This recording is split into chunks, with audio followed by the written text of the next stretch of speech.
Hello friends, আজ অনেক দিনের পর থালি স্পেশাল ভেজ থালি বানাবো। তবে একটু অন্যরকম হবে, আর তার সাথে ব্রেকফাস্ট স্পেশাল, লাঞ্চ থালি বা সব থেকে ভালো হয় ডিনার স্পেশাল হবে। তাই সবার আগে ক্ষীরের পায়েস বানিয়ে নেবো। তার জন্য 2 প্যাকেট দুধ বসিয়ে দিয়েছি। একটু গাঢ় হয়ে এলে ক্ষীর বানিয়ে নেবো। আর এর মাঝখানে আলু সেদ্ধ করে রেখেছি, আলুর খোসা ছাড়িয়ে দিলাম। এবার চলে এসো, আজকে স্পেশাল ক্ষীর বানাবো তাল দিয়ে। তালের পাল্প তো আগেই বের করে নিয়েছি, আর দুধ একটু ফুটে গাঢ় হয়ে এলে তালের পাল্প দিয়ে দেবো, আর একসঙ্গে মিক্স করে ঘন করে নেব। তালের পাল্প দুধের সঙ্গে একেবারে মিশে গেলে স্বাদ মতো মিষ্টি দিয়ে দেবো। আমি এখানে ডাবর হাতা মেপে দুবার মিষ্টি অনুযায়ী চিনি ব্যবহার করেছি, আর তোমরা তোমাদের মতো করে চিনি ইউজ করবে।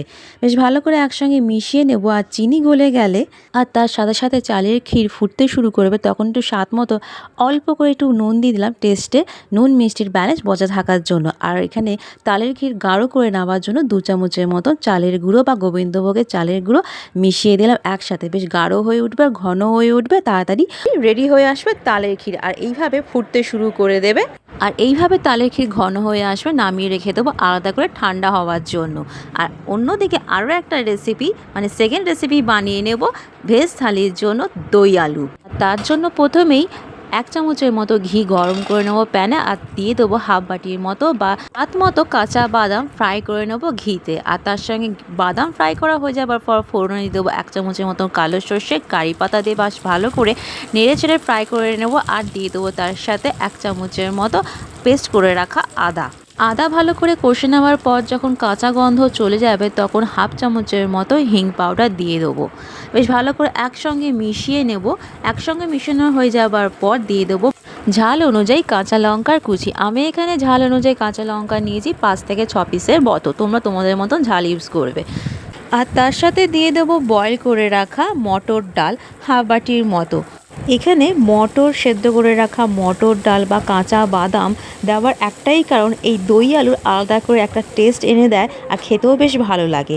আর সেদ্ধ করে রাখা আলু 3 থেকে 4টে নিয়ে নিয়েছি, একসঙ্গে পিস পিস করে কেটে একটু হালকা হালকা করে ম্যাশ করে নিতে হবে, যাতে সমস্ত ফ্লেভার টেস্ট সেদ্ধ করে আলুর মধ্যে সব ঢুকে যাবে, আর টেস্টটাও ভালো হবে। আর সেক্ষেত্রে একসঙ্গে নেড়ে চেড়ে মিশিয়ে নেব। আর দিয়ে দেবো স্বাদ মতো 1 চামচের মতো বিট নুন বা ব্ল্যাক সল্ট, আর 1 চামচের মতো ব্ল্যাক পেপার বা গোলমরিচের গুঁড়ো। আর এর সাথেই দিয়ে দেবো নুন মিষ্টি ব্যালেন্স করে 1 চামচ করে।